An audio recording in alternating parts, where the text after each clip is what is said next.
She giggled. I told my friends you're terrible in bed, it's just girl talk. I laughed too.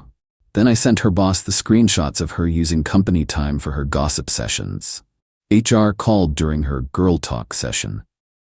I, 29 male, thought Gemma, 27, was different. We'd been together for 2 years, living together for 6 months. She worked as a marketing coordinator at a tech startup, always bragging about their cool office culture and flexible work environment. I'm a data analyst. Boring job, decent pay, zero drama. Or so I thought. Last Thursday, I came home early with food poisoning. Gemma was in our bedroom on a video call, door slightly open. I was about to announce myself when I heard my name. "Oh my God, you guys won't believe what happened last night," she was saying. I could see her laptop screen from the hallway, 5 women on a group call, all cackling. "Spill!" someone shrieked. "So Derek tries to be all romantic, right? Candles, music, the whole thing." I'm thinking finally some effort, but then she paused for dramatic effect. 2 minutes. I'm not even joking. 2 minutes. The laughter was deafening. "Wait, it gets worse," Gemma continued. "He asks if it was good for me. I had to fake a cough to hide my laugh." "Girl, why are you still with him?" someone asked. "The lease isn't up until December, and honestly, he pays most of the rent, plus he does all the cooking and cleaning. It's like having a butler who occasionally wants mediocre sex." I stood there, frozen. My stomach wasn't hurting from food poisoning anymore. It was pure humiliation. "At least tell me he's packing," another voice chimed in. "Hardly. I've seen bigger baby carrots. Remember that guy Mateo I told you about from the gym? Now that was a man who knew what he was doing. Sometimes when Derek's trying his best, I just close my eyes and think about that weekend when Mateo." I walked into the room. The look on her face was priceless. Pure panic. "Babe, you're home early." She slammed the laptop shut. "Food poisoning," I said calmly. "Feeling much better now though. Super educational." "Derek, it's not. We were just joking around. You know how girl talk is." "Totally," I said, grabbing some clothes. "Just gonna shower." She followed me, suddenly all apologetic. "Baby, you know I didn't mean any of that. It's just what girls do. We exaggerate stuff for laughs. Trina was telling us about her boyfriend's weird toes last week. It's harmless." I turned on the shower. "Cool, no worries." She looked relieved. "Really? Really? It's just girl talk, right?" She giggled, actually giggled, and kissed my cheek. "Exactly. God, you're the best. Most guys would flip out over nothing." I smiled back. "Why would I flip out? Hey, quick question though. That call looked like it was during work hours?" She waved dismissively. "Oh, we always do our catch-up calls at 2 p.m. on Thursdays. Boss doesn't care as long as work gets done." "Every Thursday?" "Yeah, for like the past year. We call it our weekly therapy session." She laughed again. That night, while she slept, I did some research. Her company's website was very clear about their values: integrity, productivity, and respect in all professional endeavors. Their employee handbook, publicly available, thanks startup transparency, explicitly stated that personal calls during work hours should be limited to emergencies. I also discovered something interesting. Gemma's Instagram was public, and she'd been posting stories during work hours. Lots of them. Shopping hauls filmed at 11 a.m., coffee runs at 2:30 p.m., desk makeup tutorials at 3 p.m. But the real goldmine? She'd sent me screenshots over the past months of her group chats. I'd never paid attention before, but now I noticed the timestamps. Full conversations during 9 to 5, Monday through Friday. And not just casual texts, paragraphs upon paragraphs about coworkers, including some pretty harsh comments about her supervisor, Elaine. One message from 3 weeks ago stood out. Elaine's presentation was so cringe. She says synergy, like it's 1995. No wonder her husband left her for someone who doesn't dress like a librarian. I took screenshots of everything. Friday morning, I acted completely normal, made breakfast, kissed her goodbye, went to work. At 1:45 p.m., I created a new email account and sent a message to Gemma's HR department and CC'd Elaine. Subject: concern about time theft and workplace professionalism.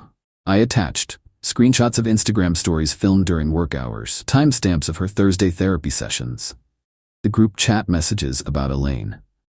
A helpful calculation showing that 5 hours of personal time per week is 52 weeks, equal 260 hours of paid time spent on personal activities.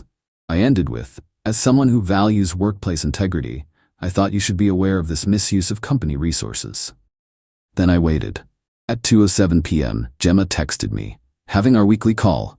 The girls say hi. I replied, tell them I said hi back. At 2:24 p.m. she texted, OMG, someone's at the door, Berber.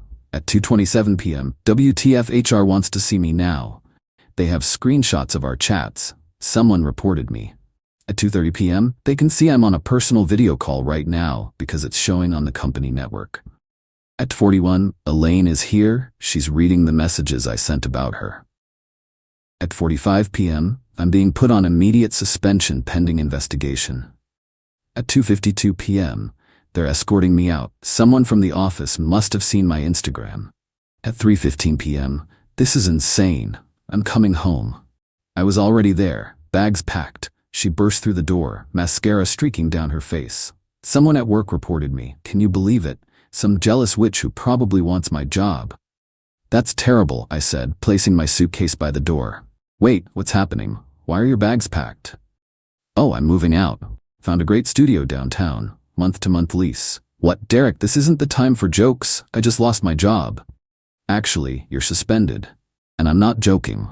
Her face went from confused to angry. Are you seriously leaving me right when I need you most? Yep, because of yesterday. I told you it was just girl talk. Oh, I know, and this is just boy actions. You know how guys are, we just do stuff without talking about it. You can't leave. The rent is due in 2 weeks. I can't afford this place alone. That's rough. Maybe Mateo from the gym can help? I heard he knows what he's doing. The color drained from her face. You reported me? Me? No way. I would never violate someone's workplace. Must have been someone from the office who saw your very public Instagram stories. Derek, please. Let's talk about this. I'm sorry about what I said. I didn't mean any of it. Which part? The 2 minutes? The baby carrot? The butler comment? Or the part where you're using me for rent? She started ugly crying. I love you. Those were just jokes. Cool. Hey, question. If I called my boys and described your body in detail, laughed about your performance, compared you to other women, and said I was only with you for free housekeeping, would that be just boy talk? That's different. How? She couldn't answer. I grabbed my bags. By the way, I already talked to the landlord, removed myself from the lease. He says you can either qualify solo or move out by the 30th. You planned this? Nah, just did it this morning. Took like 10 minutes. Super easy. As I reached the door, she played her last card. I'll tell everyone you have a small dick. I turned around. You already did. Every Thursday at 2 p.m. for the past year, apparently. At least now when you tell them, you won't be getting paid for it. Update 1. Holy hell, didn't expect this to blow up. Let me update you on the spectacular meltdown that's been happening. First, Gemma's suspension became a termination. Turns out when HR did their investigation, they found way more than just my screenshots. Girl was running a whole side business during work hours, selling wellness journals through her Instagram. She'd been using the company printer for labels and the mailroom for shipping. They found $4,000 worth of personal packages in the outgoing mail. But here's where it gets wild. Saturday night, I'm at my new place eating takeout when I get a call from an unknown number. It's Gemma's mom, Dottie. Derek, sweetheart, Gemma told me about your little fight. Not a fight, Dottie. We broke up. Over some silly girl chat? You men are so sensitive these days. In my day, we said much worse about our husbands, and they knew their place. Cool story. Now listen, you're gonna march back over there, apologize for getting her fired, and help her with rent until she finds a new job. I actually laughed. I didn't get her fired. She got herself fired. She was venting. It's healthy. You know what's not healthy? Being vindictive and cruel. Dottie, she told her friends intimate details about our relationship while on company time. That's her choice. Me leaving is mine. You're ruining her life over words. No, she ruined her own life with actions. The words just happened to be evidence. I'm calling your mother. Go for it. She already knows everything. She hung up. 20 minutes later, my mom texts. Dottie called. I told her my son deserves better than someone who disrespects him for entertainment. She called me a bad mother. I laughed and hung up. Love you too, Mom. Sunday was quiet. Too quiet. Monday morning, I wake up to 47 missed calls. Not from Gemma, from my buddy Jake. Dude, check Gemma's TikTok now. She'd posted a whole series, How My Ex Destroyed My Life Because He Can't Handle Jokes. Toxic masculinity, when boy feelings cost you everything. Storytime, my ex reported me to HR for having friends. The videos were gaining traction. Comment section was split between Yas Queen, men are trash, and wait, you mocked his body during work hours, girl. Then she made her mistake. In video number 4, she showed proof of my abuse, screenshots of our text conversations. Except she forgot to crop out the parts where she admitted to the gossip sessions being weekly and during work hours. Someone commented, "So you admit you were doing personal calls during work? That's time theft, bestie." She deleted it, but internet's forever. Her former coworker Morgan, who follows me on Instagram, sent me a DM. LMAO, she's telling everyone you're a master manipulator who planned this for months. Meanwhile, we all knew she was stealing time. Elaine's been documenting it forever, but needed solid proof. Thanks for the assist. Tuesday afternoon, I get a text from Mateo. Yes, that Mateo. Bro, Gemma won't stop hitting me up. She's asking if she can crash at my place. I'm married now, BW. Wife's pregnant. This is awkward AF. I replied, congratulations on the baby. Thanks, man. Sorry about, all good. You didn't owe me anything. She did. Still fucked up what she said. Nobody deserves that. Plot twist I didn't see coming. Mateo screenshotted her desperate messages and sent them to his wife, who posted them in a local Are We Dating the Same Guy Facebook group, with the caption, Ladies, this one will try to steal your man while homeless. The comments were brutal. Wednesday, yesterday, Gemma's best friend from the Thursday calls, Trina, reached out. Hey Derek, I know I'm probably the last person you want to hear from, but I wanted to apologize. We all knew what Gemma was saying was fucked up. We should have called her out. For what it's worth, she talks shit about all of us too, when we weren't on calls. She's been melting down in the group chat, demanding we let her move in, calling us fake friends when we say no. Karma's a bitch. Good for you for standing up for yourself. I didn't reply, but I appreciated it. Update 2. This is probably my final update because I'm ready to move on, but y'all deserve to know how this wrapped up. Gemma's dad, Roger, showed up my office on Thursday. Security called up asking if I wanted to see him. Against my better judgment, I agreed. Roger's a reasonable guy, unlike Dottie. He sat down, looking exhausted. Derek, I'm not here to defend what Gemma did. I'm here to apologize. Wasn't expecting that. Dottie and I saw the TikToks. We also saw the full messages she sent to that Mateo fellow. His wife sent them to Dottie to woman, explain why she can't live there. Okay? Gemma learned this behavior from her mother. Dottie's been doing this for 30 years, mocking me to her friends, treating me like a wallet with legs. I thought it was normal. Seeing it from the outside, Christ, I'm filing for divorce. Roger, I'm sorry. Don't be. This was my wake-up call. I'm 58 years old and just realized I've been the punchline of my wife's jokes since I was 28. At least you got out after 2 years. He stood up to leave, then turned back. She's living with Dottie now. They deserve each other. That afternoon, I get an email from an attorney. Gemma's suing me for intentional infliction of emotional distress and economic sabotage. I forward it to my lawyer cousin who responds, let me handle this. Pro bono. This'll be fun. Friday, her former company's legal department contacts me. They're building a case against her for the side business issue and time theft. They want to know if I'll testify. I agree. But the best part came Saturday. Remember those Thursday afternoon therapy sessions? Well, one of the other participants, Qley, is married to a guy named Brett. Brett saw Gemma's TikToks, recognized his wife in the background of one, and started asking questions. Turns out Qley had been telling him she was in mandatory training sessions every Thursday. For a year. Brett went digging, found out Qley was also doing these calls on company time. She's a nurse. Hospital administration was very interested to learn their head pediatric nurse was gossiping about patients during these calls. Yeah, HIPAA violations. Qley's now under investigation.